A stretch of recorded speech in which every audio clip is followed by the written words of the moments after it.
A black belt martial arts master once praised as unbeatable called an elderly black woman, nearly 80 years old, onto the mat just to make her the butt of a joke in front of the entire class. To him, it was a light-hearted demonstration, a harmless prank. But what no one expected was that this very old woman would make him kneel before the entire dojo. "I'm so glad you're here. Let me know where you're watching from. And if you believe that calmness, wisdom, and dignity should never be underestimated just because of age or fragile appearance, then subscribe to the channel today, because tomorrow's story will surprise you even more." Houston, Texas. A quiet Saturday morning like any other in the downtown area. The sun had not fully risen, its light still murky over tin rooftops and the gray concrete walls of old buildings. But inside a black painted glass building tucked into a quiet row of storefronts, the cries of KIAI rang out rapid and fierce like war drums. This was the Iron Fist Martial Academy, a place that trained modern martial arts for teens and young adults. Fluorescent white lights beamed across the red-carpeted floor, punching bags swung with each powerful kick, and the air was thick with the smell of sweat, cleaning fluid, and ambition. In a small corner near the entrance where shoes and sweat towels were usually kept sat a silent figure. An elderly black woman, her short gray hair neat, her face kind but firm, wearing a plain light blue t-shirt and dark slacks, eyes fixed on the training mat. No one knew who she was. No one asked. No one paid attention. For the past 3 months, she had shown up every Saturday morning, always sitting in the same wooden chair next to the locker cabinet, silent like an aged statue, her gaze calm but unreadable. Some new students whispered that she was the janitor's mother. Others guessed she had gotten lost or was simply passing time. But no one imagined that this quiet presence was about to shake the entire dojo. Head coach Brett Kingston, a burly man of about 38 with a high and tight military haircut and tattooed biceps, stepped out from the training office. A former Marine and 4th-degree black belt, he was known for being strict and direct. He stopped in the center of the mat, clapped twice loudly, and shouted, "Line up! There's a regional tournament coming up, and I don't want anyone losing because of overconfidence or weakness." Everyone shouted back, "Yes, coach," and quickly formed rows. But Brett's eyes drifted toward the elderly woman. He frowned and walked over. "Ma'am," Brett said loudly in front of everyone, "this is a training area. If you're not a student's parent or a participant, I'm afraid you're sitting in the wrong spot." A few chuckles rippled through the room. Some students glanced back at the woman with half pity, half mockery. She didn't respond immediately. She simply stood up slowly, her eyes fixed on Brett.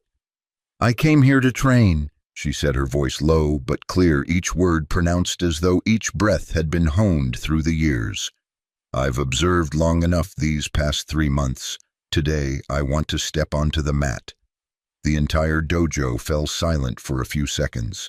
Then one young student burst out laughing. "Train with who?" "The orthopedic doctor. Please don't do that to the old lady." Another sneered. "Someone call an ambulance just in case." Brett also chuckled, though he tried to keep a straight face. "Do you know I used to fight MMA? This isn't a place for jokes. Unless you want to be a demonstration for my class." "Then let's make a deal," she interrupted.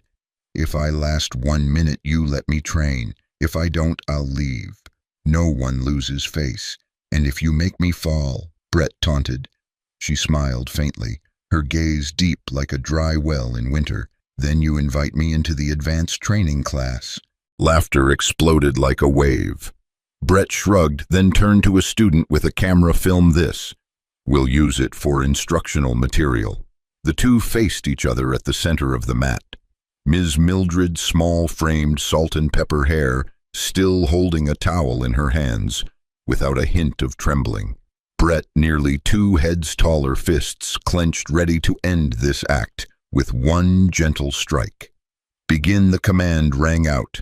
Brett threw a quick jab, almost playful, but she didn't back away. She tilted her head just enough for the punch to miss by a hair. A few small oohs came from the students. Brett frowned and followed up with a side kick, this time aiming for her waist. But again, she simply rotated her hips slightly, dodging like wind through fingers. The third strike, then the fourth, followed by a flurry of combinations. Brett began to get angry. Each strike was faster and stronger, but Ms. Mildred remained silent, not retaliating, not even blocking. She only shifted her body, stepped back half a step, moved forward a beat, her eyes never leaving his chest. In a flash, as Brett lunged with a left hook, she placed the towel on the mat, stepped forward half a pace, and gently touched her knee to the swinging arm. Thud. The sound echoed. Brett lost balance. His body weight lurched forward uncontrollably, and he fell, right in the center of the mat. The entire dojo was stunned into silence. Ms. Mildred stood still, not smiling, not a word of triumph. She simply bowed her head slightly in the tradition of martial discipline. "I didn't come here to defeat anyone," she said, "just to remind you that true strength doesn't lie in the punch, but in the stillness after the strike." For a moment, it felt as if the Iron Fist dojo stopped breathing. A new era had just begun, led by someone they had never considered strong enough. The atmosphere inside Iron Fist dojo after Coach Brett Kingston's fall was unlike any previous training session. The silence after the thud still lingered like an invisible mist spreading into every corner of the ceiling. Ms. Mildred stood there, not arrogant, not flustered. She simply bowed in the traditional martial arts manner, then quietly returned to her seat as if nothing had happened. Brett lay on the mat for a few seconds. He wasn't injured, just a light scrape on one elbow, but the greater wound was to his pride. In the eyes of the 20 students standing around, he was no longer the unbeatable coach, and he knew it. But Brett was also a former soldier. He understood that failure was unavoidable. The issue wasn't falling, but whether one had the courage to face why they fell. He stood up, brushed off his hands, then nodded slightly toward Ms. Mildred. A small gesture, but also the beginning of something greater. "All right," Brett said, his voice more subdued. "Training's ending early today. You're dismissed." Some students left quickly, but most stayed gathered in small clusters.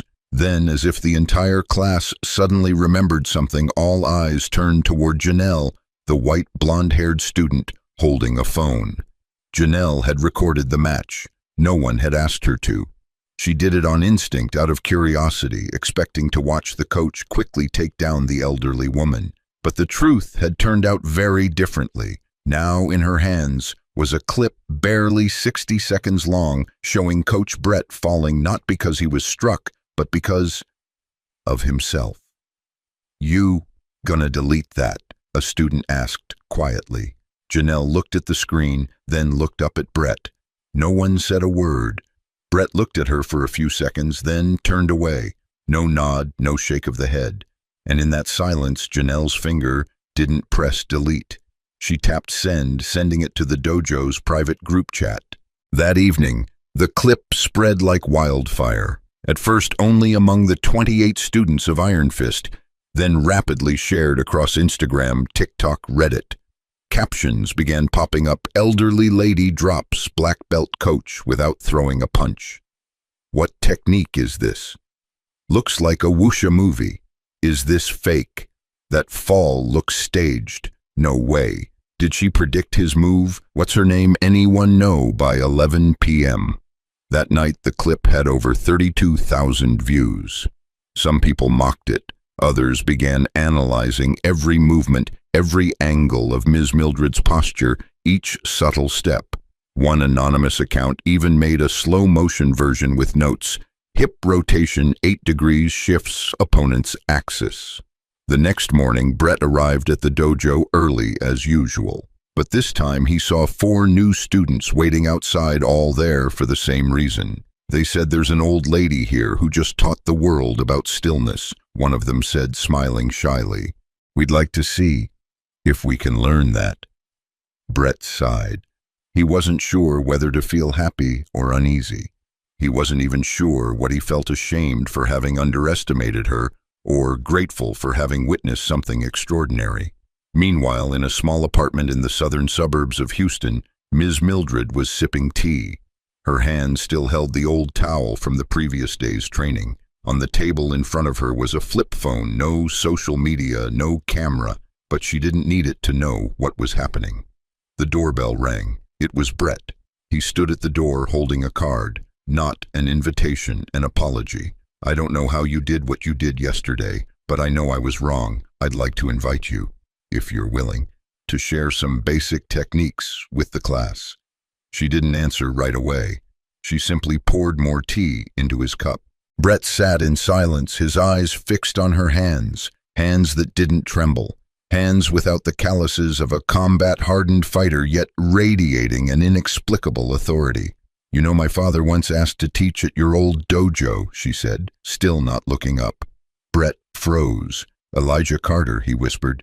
"Yes, the name that was rejected for not being modern enough, not strong enough, not masculine enough."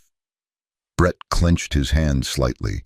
Now he understood why her movements resembled those in the grainy martial arts clips he'd seen back in college videos of an older black man training in a warehouse labeled with small text, "Elijah Carter, Silent Combat." Before he could speak, Ms. Mildred stood up and took a wooden box from the cabinet. Inside was a stack of old handwritten notebooks, filled with pencil sketches and diagrams illustrating evasion stances, axis control, and leveraging an opponent's natural movements. "My father called it silent combat," she said. "As for me, I've only learned half of it." Brett looked up. For the first time, his eyes held genuine respect. "Would you teach me?" Ms. Mildred neither nodded nor shook her head. She simply smiled the smile of someone who knows it's time to stop holding back.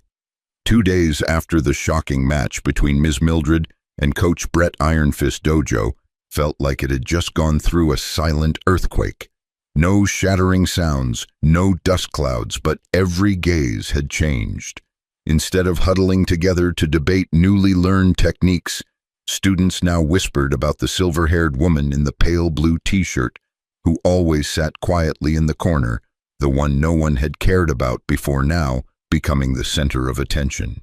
Coach Brett no longer avoided the subject. He had officially invited Ms. Mildred back to the dojo as a special guest, asking her to demonstrate traditional evasion techniques every Saturday. Although she hadn't agreed to teach, she continued to show up standing among the students, observing and occasionally demonstrating with subtle but commanding movements. Young students, especially the girls, started approaching her to ask about force harmonization and still movement terms that had previously only existed in ancient martial arts texts. But not everyone supported her presence. Tyler Brennan, the top student at Iron Fist, a third-degree black belt and 3-time regional champion, made no effort to hide his displeasure. Tyler was 22 tall and heavily built, once the pride of the dojo. Every one of his kicks landed like a hammer blow. Every time he entered the ring, he dropped his opponent in under 2 minutes. He was seen as Coach Brett's successor and the future of Iron Fist. And now he was being overshadowed by an old woman, no belt, no competition history, never formally trained in the modern system.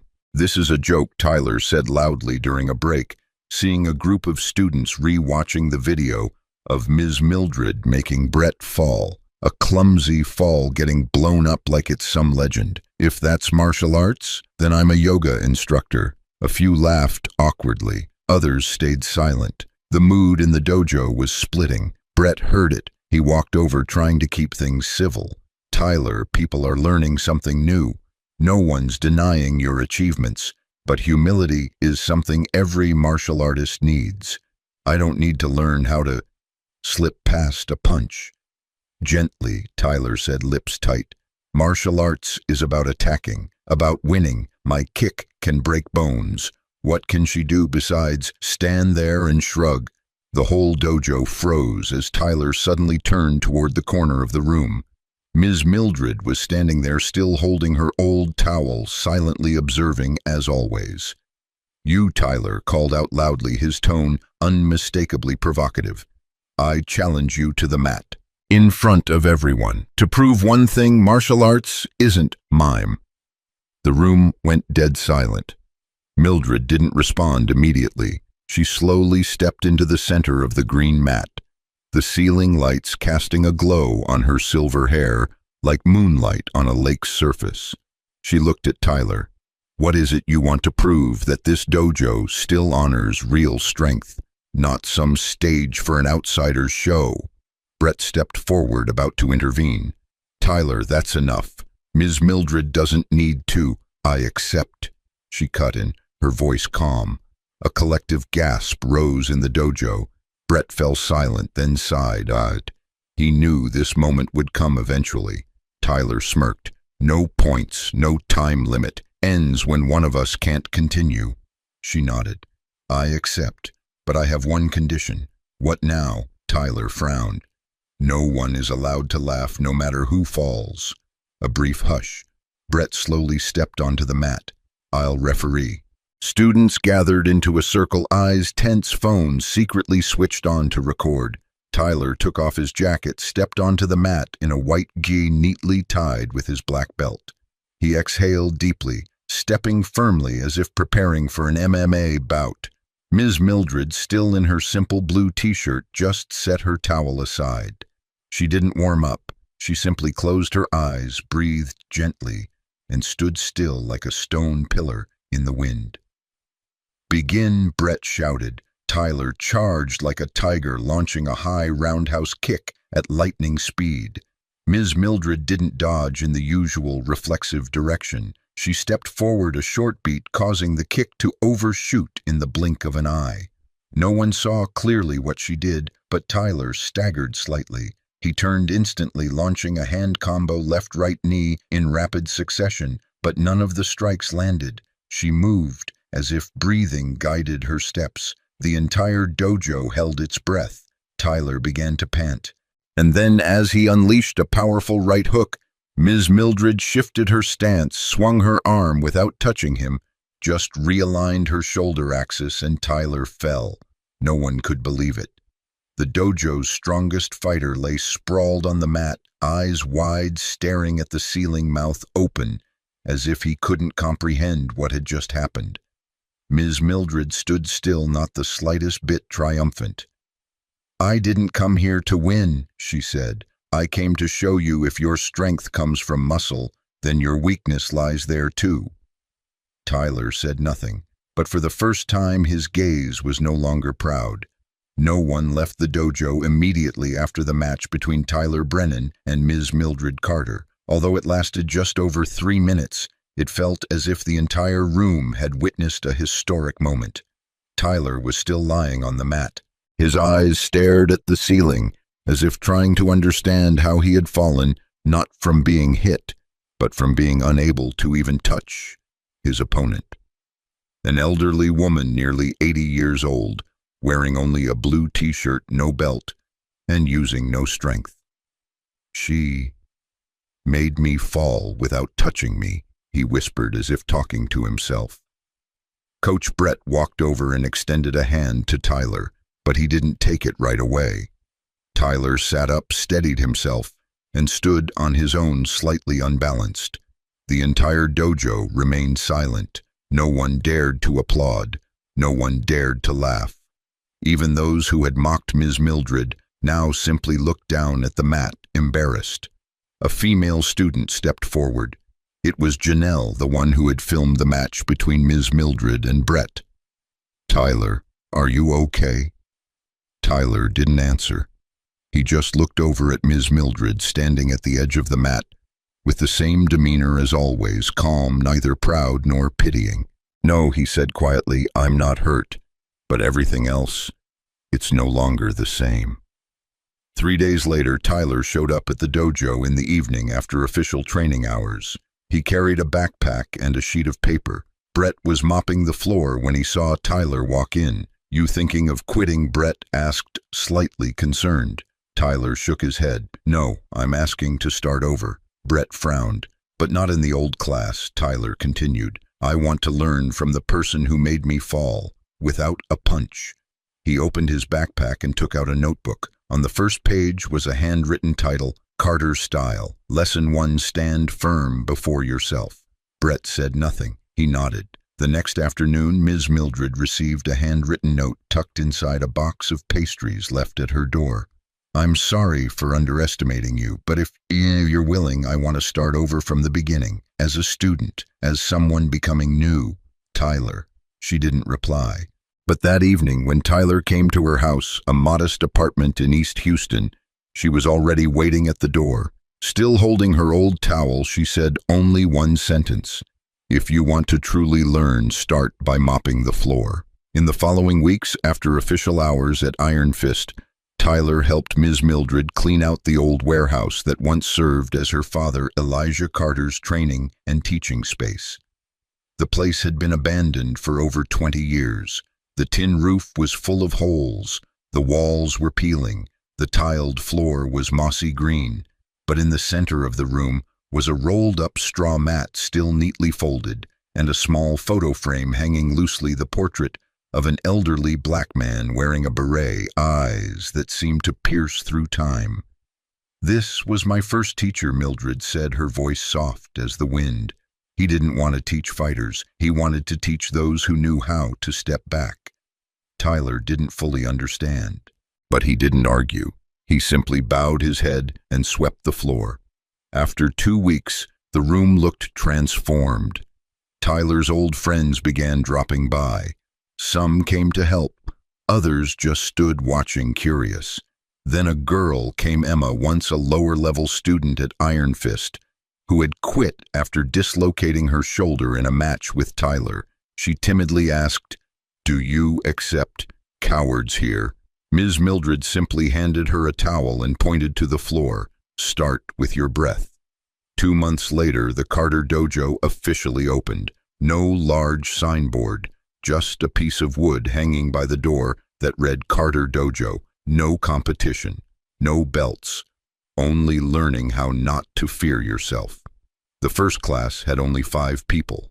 Tyler, Emma, a 9-year-old boy with a left leg disability, a man in his 50s who used to be a firefighter, and an Asian woman who had survived domestic abuse.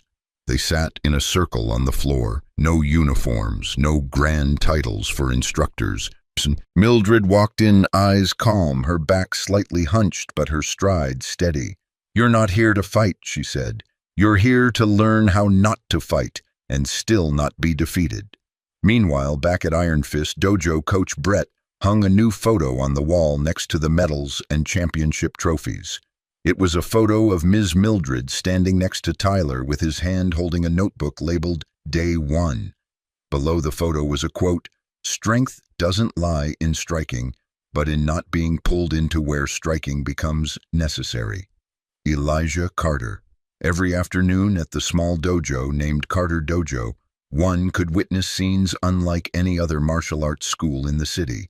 A disabled boy practicing how to balance on one leg through deep breathing, a single mother learning to sit in silence, and at the center of the circle, the silver-haired old woman in her faded blue t-shirt, gently reminding each person, "Listen to gravity, don't resist it." There were no shouts, no punches, no one fighting to be the strongest. And yet the story of that place began to spread beyond the boundaries of the poor East Houston neighborhood, farther than Tyler or even Ms. Mildred herself had imagined. It all started with a 90-second video secretly recorded by a parent capturing a Carter Dojo student dodging 3 consecutive strikes from a senior martial artist during an inter-dojo exchange without ever striking back. The 14-year-old boy simply retreated, rotated his body, lowered his center, and his opponent lost balance on their own. The video was posted on a major martial arts forum. The title of the post read, "Traditional Martial Arts Revived. 14-year-old student controls the match without fighting." At first, the comments were full of astonishment. "Never seen evasion like this. What style is this, Wing Chun Aikido? No, they call it Carter style, the martial art of stillness. Who's Carter?" Then gradually the comments shifted. "This would never work in real combat. This is pandering, not martial arts. Teaching weak people how to live in fantasy. Dangerous to make people believe they can survive without fighting back." And then, someone very specific spoke up. Roderick Kane, founder and CEO of the Vanguard Combat Institute, left a short but cold comment. "I've seen enough. If the person behind Carter Dojo believes evasion is a solution, I invite them to step onto a real mat." Roderick Kane was the complete opposite of Ms. Mildred. A former Special Forces veteran, he built Vanguard from scratch, turning it into the most expensive martial arts training center in Texas. There, martial arts meant speed, power, striking first, and finishing fast. Kane believed in efficiency, dominance, total victory. He despised all meditative martial philosophy, and once declared in an interview, "To win without fighting is the most beautiful lie of the century." When he saw the video and heard the name Mildred Carter, he could not sit still. 3 days later, an official challenge letter was delivered directly to Ms. Mildred, both by mail and as a CC'd email to every dojo affiliated with the State Martial Arts Association. On the envelope was Vanguard Combat Institute's logo and a bold headline: "Exhibition Challenge. Invitation Carter Dojo versus Vanguard Combat. No points, no judging, no technique restrictions." Inside was a special clause: "If Carter Dojo loses, the Carter style will not be recognized as a legitimate martial arts school within the state system." Brett was the first to read the message in the internal group chat. He went straight to Ms. Mildred's apartment, where she was having tea with Emma and Tyler after a training session. "What are you going to do?" Brett asked. "What else is there to do?" Tyler spoke up. "We can't refuse." "We don't have to win," Mildred said gently. "We only need not to be broken. But if we lose," Emma said anxiously, "we lose our name. They'll erase Carter from the martial arts registry. Everything you and Mr. Elijah built will vanish." "My dear," she said, eyes glinting with a faint smile, "they can erase a name from paper, but not from the hearts of those who stood tall because of it." 1 week later, the match was scheduled at the Virginia State Martial Arts Stadium, a venue known for hosting inter-regional tournaments. Posters appeared everywhere: Vanguard versus Carter, a battle between two eras. On the poster were images of Roderick Kane in black armor, his face like cold steel, and Ms. Mildred, silver-haired, barefoot, holding her familiar towel, staring straight ahead like moonlight. The media took notice. A local station invited Tyler for an interview. Questions were raised. Can an elderly woman really stand against a modern warrior? Does the art of evasion have a place in this era? Vanguard has defeated 3 dojos in the past 3 years. Does Carter stand a chance? But Ms. Mildred didn't give interviews. She didn't appear on television. She simply continued teaching her students how to maintain balance when pulled, how to breathe deeply, when afraid, how to stand back up without bracing. The night before the match, in a small room behind the dojo, Ms. Mildred opened an old wooden chest. Inside was Elijah's silver-gray gi, neatly folded and preserved with 2 layers of linen cloth. Tyler sat beside her, holding his notebook, hands trembling. "I'm scared," he admitted. "So am I," she smiled. "But you're still going to step onto the mat, not to win," she said, "but to protect one thing, that there are ways to live without needing to be the strongest." The Virginia State Martial Arts Stadium had never been this crowded. Over 2,000 spectators filled every seat. Media outlets, martial artists, fans, and even people who had never practiced martial arts gathered out of curiosity to witness the unprecedented and elderly woman, nearly 80 years old, facing the top martial arts master of Vanguard Combat, Roderick Kane. The arena was set in the center of the circular grandstand, like a Roman Colosseum, but instead of blood and swords, white and blue, LED lights swept across the floor like a ceremonial path. On 2 large screens flanking the arena, the faces of the 2 competitors appeared. On one side, Kane, chiseled features, eyes cold as stone. On the other, Mildred, neatly trimmed silver hair, pale blue t-shirt, barefoot, holding a frayed towel. No one believed this would be a fair fight. Many came expecting a quick finish. In the waiting room, Kane tightened his gloves, punched lightly into his palm, his black combat suit rigged with force sensors. His gear was specially designed to measure strike speed angle and impact force. His assistant entered and whispered, "National cameras are ready. Do you want to give a pre-match message?" Kane didn't look up. "I don't talk to cameras. I let my fists do the talking." In Mildred's waiting room, it was completely silent. No one spoke. Tyler stood beside her holding a small bag containing the silver-gray GI. But Ms. Mildred didn't wear it. She still chose her old t-shirt and simple slacks like every day.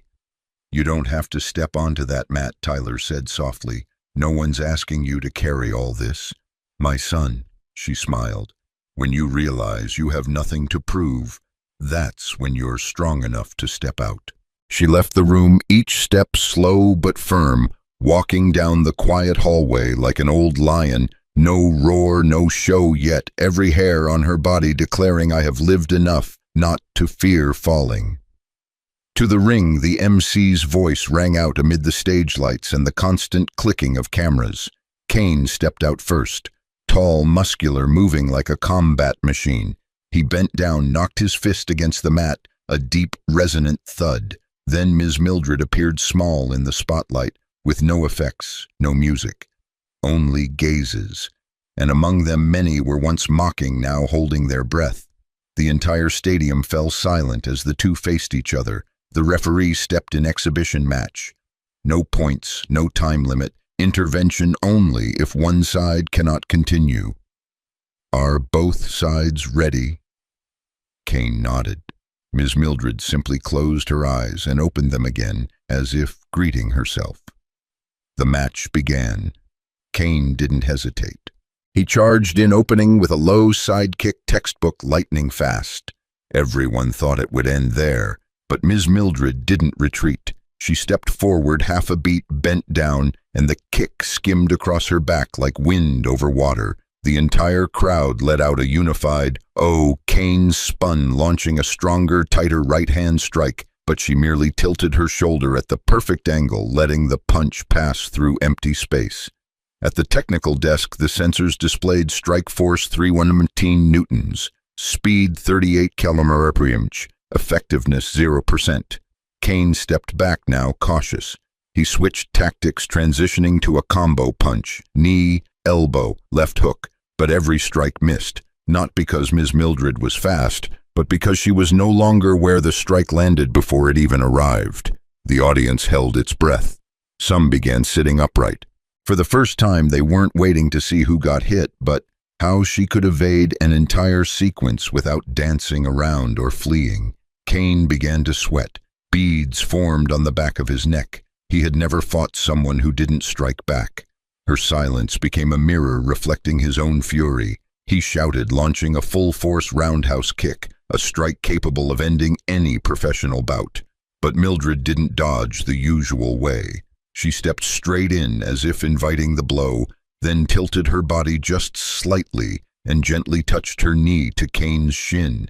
Kane lost his axis. His entire body weight surged forward with no anchor. He fell. The stadium erupted. Sensor data displayed impact none.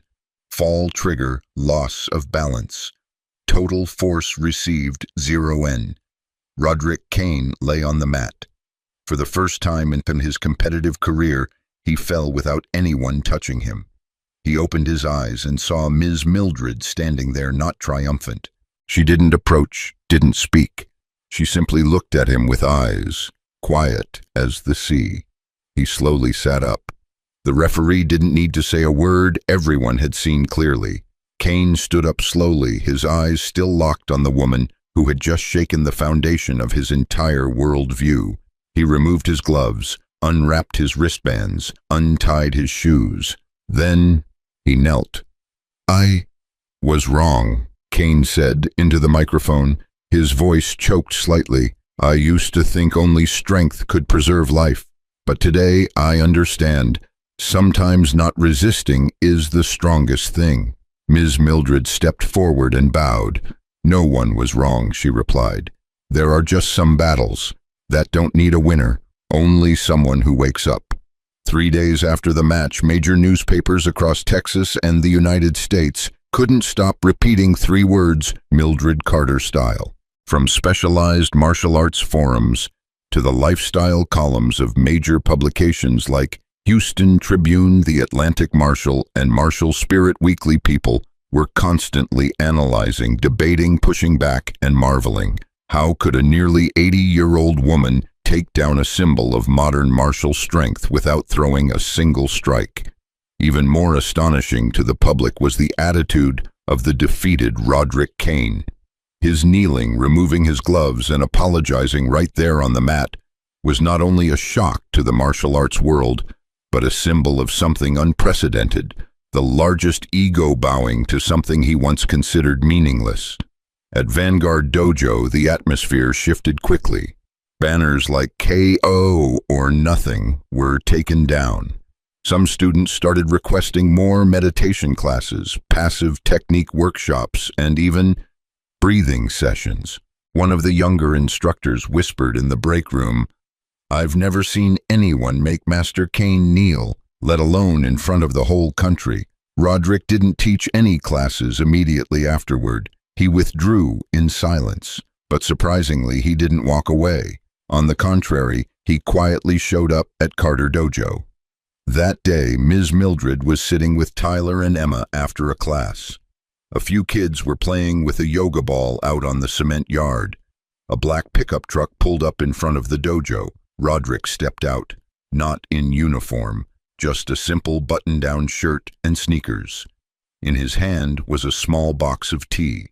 "Not sure if you drink this kind," he said sincerely. Ms. Mildred smiled. "Do you know how many cultures consider bringing tea to an elder's house a symbol of peace?" He chuckled softly. "I've learned now." Roderick sat down on the mat with them. No cameras, no crowd. Just 4 people, a teapot, and silence that was no longer empty, but a form of shared understanding. "I still don't fully understand what you did," Roderick said. "You don't need to," she replied. "You only need to feel it. I used to think there were only 2 states, win or lose.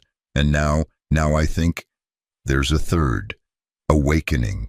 News of Roderick visiting Carter Dojo spread like wildfire. Martial arts schools across the state began sending requests. "We want a technical exchange session. We want to learn how to evade without being vulnerable." "Is there an official curriculum for the Carter style?" Brett from Iron Fist was the first to speak up publicly. "We will integrate the Carter centering method as a mandatory unit for all new students." Carter Dojo's YouTube channel, originally created just to share light exercises for the elderly, suddenly jumped from 300 subscribers to 140,000 in just 1 week. A 3-minute video titled "An Elderly Woman Teaches You How Not to Fall in a World That Keeps Knocking You Down" reached 4.2 million views in 48 hours. At the same time, the Texas Martial Arts Council held an emergency meeting. Under pressure from the public and experts, they reconsidered Carter Dojo's application, which had previously been denied twice for lacking a formal competitive system and insufficient real-world application. And in a full member vote of all 13 council members, the result was announced: Carter's style is officially recognized as a traditional martial arts system in the state of Texas, authorized for instruction training and lineage transmission under the federal network. On the certificate was the line for strength beyond striking. Ms. Mildred didn't throw a party, no announcements. She simply sat down to write a letter, not to the authorities, not to the students, but to Elijah Carter, her father, the man who had once been rejected, mocked, and lost his faith in martial justice. She placed the letter in a small wooden box alongside his old silver belt, then buried it beneath the bamboo tree in front of the dojo. The next day, she gathered all her students, not to celebrate, but to talk. "We weren't recognized because we beat someone," she said. "We were recognized because we didn't strike and still stood strong. And if you want to keep that alive beyond any title, remember this: never turn Carter style into a weapon. Let it be a path." That evening, Emma went home and placed the Carter-style certification letter on the dinner table for her mother, a housewife who had once endured abuse in silence to see. Her mother picked it up, read it slowly. Her eyes grew misty. "This is martial arts." "Yes," Emma replied. "It's the way I can protect myself without needing to hit back." Since the day Carter style was officially recognized, people flowed into the dojo like an unstoppable current. Some came to learn, some came to film, some came to interview, some came just to check in. Ms. Mildred still taught as she always had, sitting in the center of the circle, having everyone breathe together before making any movements. But the number of students kept growing. Those who once mopped the floor with her now had to teach newcomers. The old cement room was beginning to overflow. A media company offered to collaborate. "We want to produce a documentary series, The Carter Way, Strength in Stillness. You'll be the central figure." Each episode could get up to 2 million views. Ms. Mildred declined immediately, but the younger students began discussing, "Maybe we could spread this faster. We need funding to open more branches." Isn't the goal to bring Carter to more people? A group within the dojo led by a student named Kellen proposed, "Let's create Carter Dojo franchise, a nationwide chain. With training materials, video tutorials, uniforms, badges, instructor certification, legal professional with clear direction." Tyler disagreed. "We can't turn this into a product. It's not a restaurant chain." Emma hesitated too. If everyone teaches Carter in their own way, then how is it still Carter? Day by day, the dojo began to split into 2 schools of thought. One side wanted to preserve the original spirit, no belts, no ranks, no branding. The other wanted to professionalize and scale it into a nationwide educational system. Some even proposed applying for government funding to introduce it into schools and prisons as a form of psychological therapy. Kellen printed a proposal and presented it to the entire dojo. He spoke like an executive. "This isn't just the story of one old woman anymore. This is an educational model, a national legacy." At that moment, Ms. Mildred sat silently. Her hand still held her teacup as usual. As the debate grew heated, she stood up and gently asked, "Do you all remember why Carter was recognized?" No one answered. "Because we didn't fight to win, but because we dared to step into the ring without fighting." A few days later, a letter from the Texas Department of Education arrived. "We would like to include the Carter centering method into the physical education curriculum for middle and high schools as a model for teaching nonviolent response skills, emotional regulation, and post-bullying psychological recovery." Ms. Mildred sat for hours reading that letter, saying nothing. Meanwhile, Kellen and his team had already begun designing a website, hiring media representatives, creating a logo, and registering the trademark Carter Method, TM. Tyler was furious. He confronted Kellen. "What are you doing? This isn't what Ms. Mildred wants. And you think she'll live forever to keep this locked in a cramped room?" Kellen shot back. "We need to think bigger. The world needs this." During one class, a new boy, 12 years old, orphaned, sat alone in the corner. When asked why he wasn't joining, he said, "I don't have money for the tuition. There's a price list now." Ms. Mildred turned to Tyler. He lowered his head. Then she turned to Kellen and the assistant instructors. They were silent. At that moment, Ms. Mildred pulled out a blank sheet of paper. On it, she wrote one line: "Carter wasn't born to have a price. Carter was born to have meaning." That evening, she called a meeting with all students and assistants. No director's chair, no presentation board, just a single mat in the center of the room, like the very first day. "Tomorrow," she said, "I will stop teaching for a month." The room stirred, not because I'm tired, but because I want to see, does Carter still live in you if I'm not here? During that month, she continued, "Don't open new classes. Don't film videos. Don't plan expansions. You have only one task: befriend the newcomers. Don't teach. Just sit with them." That quiet month began as a challenge. No one was allowed to instruct. No one wrote lesson plans. Those who were once burning with ambition to grow the brand were now forced to listen. They sat with new students, drank tea, listened to the story of a single mother who had suffered from depression, a boy who had been bullied, an elderly man who once thought about ending his life. No one demanded they learn martial arts. All they needed was to feel like they weren't invisible. On the final day of that month, Ms. Mildred returned to the dojo. All the students stood in line waiting. No one said a word. No one presented a development plan. Only one thing was offered. Tyler, representing everyone, handed her a piece of paper with handwriting, "We understand now." Carter isn't something to spread. Carter is something to live. She nodded. Her eyes glistened, but her expression remained calm, as it always had. 1 week after Ms. Mildred returned to the dojo, a handwritten letter arrived with no return address, just a few scribbled lines. "I don't deserve to say the name Carter, but I think I'm ready to relearn how to be human. Would you give me a chance?" Ms. Mildred read the letter, nodded quietly, and placed it on the small wooden shelf beneath the portrait of Mr. Elijah. Beneath it she wrote in pencil, "The one willing to start over is stronger than the one who has never been wrong." The writer of the letter was Roderick Kane. No more black gi, no more honor belts. Kane showed up at Carter Dojo in a worn shirt, a backpack slung over his shoulder, tousled hair and eyes heavy with fatigue. He didn't come to learn martial arts. He came to ask Ms. Mildred to help him open a place like this, somewhere no one would expect a juvenile detention center. "That center once invited me to teach restraint techniques," Kane said, "but those kids don't need chokeholds. They need to breathe, and no one teaches that better than you." At first, the facility's board strongly opposed it. Carter style. An old woman meditating young offenders need discipline, not philosophy. But Kane didn't back down.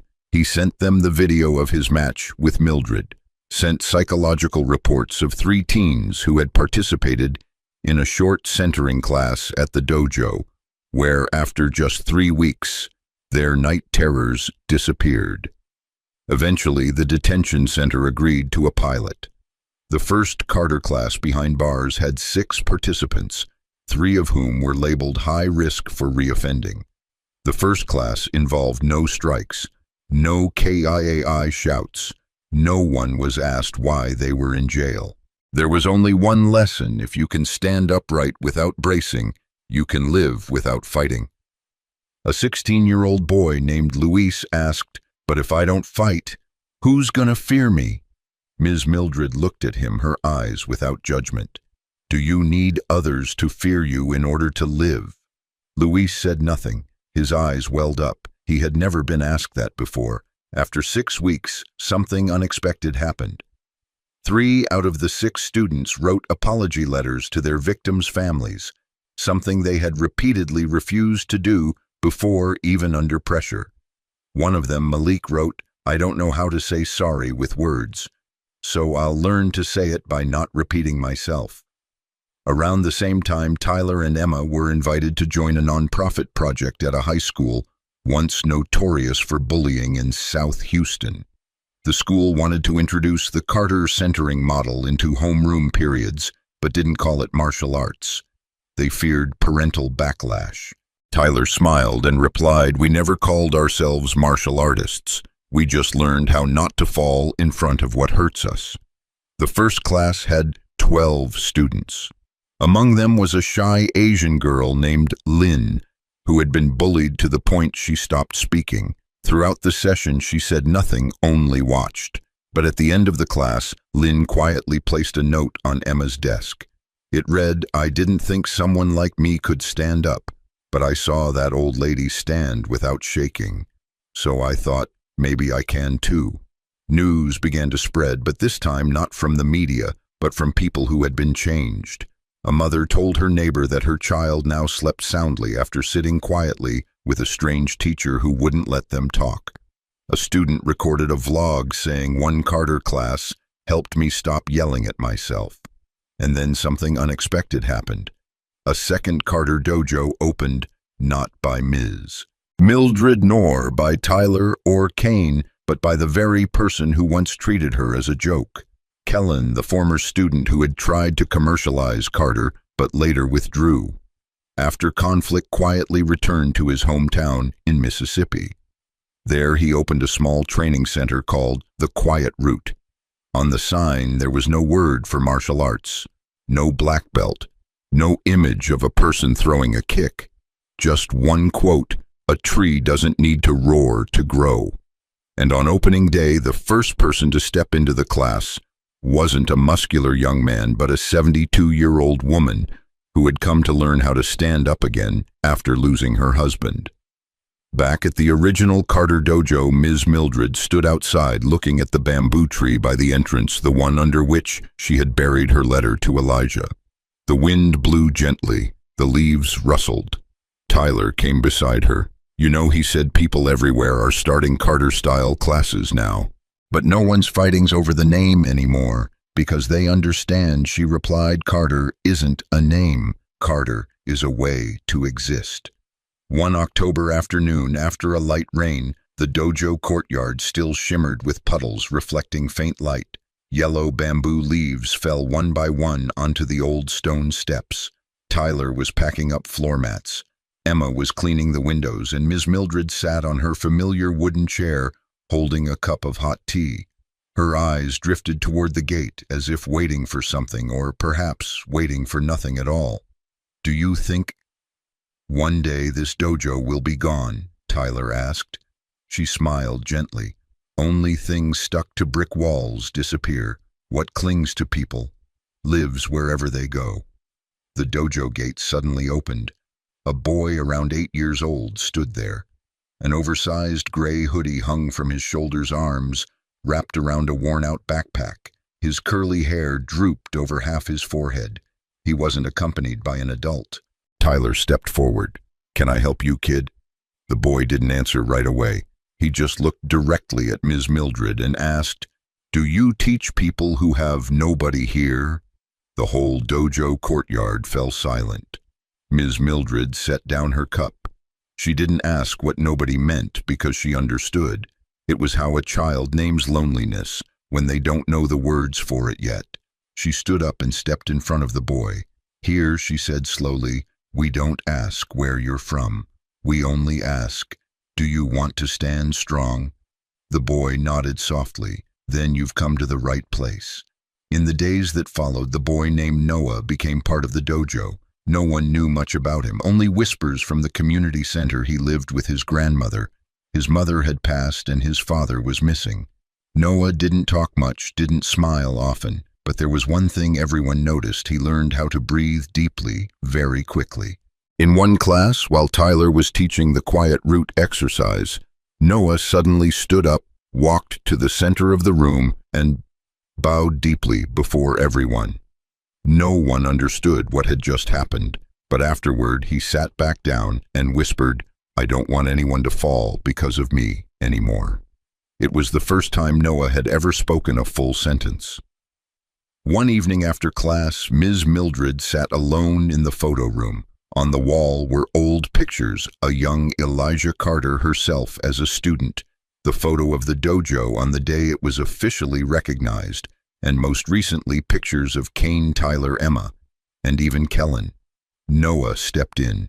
"Grandma Mildred," he said softly, "if I grow up one day, can I teach this too?" Ms. Mildred looked at him. For the first time she saw in the child's eyes not fear, not lack, but a quiet light. The kind of light Elijah once had, the light she once had, the light generations had preserved with their entire lives. She didn't answer right away. She turned to the desk, opened an old drawer, and took out a small wooden box. Inside was a silver fabric belt, faded yellow, with time, the one Elijah had worn until his final day. She placed it on both hands and gave it to Noah. "You don't need to wear this," she said. "Just hold it." Noah received it, eyes wide.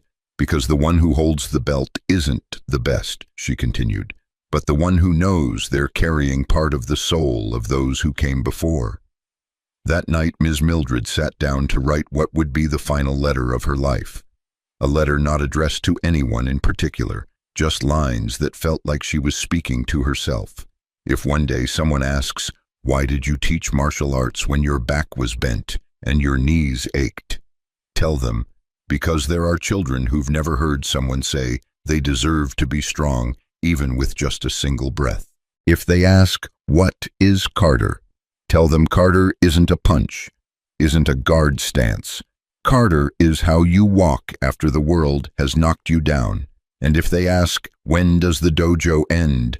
say, "When no one needs to learn how to stand again, then I'll stop teaching." But that day is still far away. 3 months later, Ms. Mildred passed away peacefully in her sleep. No pain, no illness, just that her heart had completed its mission.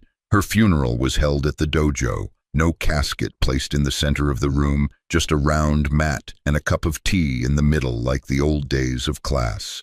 Students sat around, no loud crying, just silence, a deep breath in and a shared exhale. Noah was the only one who stood up, stepped into the circle, bowed, then opened his small palm, revealing the old silver belt, carefully folded. He placed it on the mat, looked up and said, "I don't know if I'm good enough to hold this yet, but I know someone will come after me. And when they do, I want them to be asked the same question, do you want to stand strong?" And so the journey of Miss Mildred Carter comes to a close, from a quiet old woman mopping the dojo floor to a teacher who inspired an entire generation to learn how to stand up without ever throwing a punch. She left behind no titles, no medals. She left only one simple question: do you want to stand strong? And that very question changed people who once seemed beyond change. If this story touched you, please leave a comment below.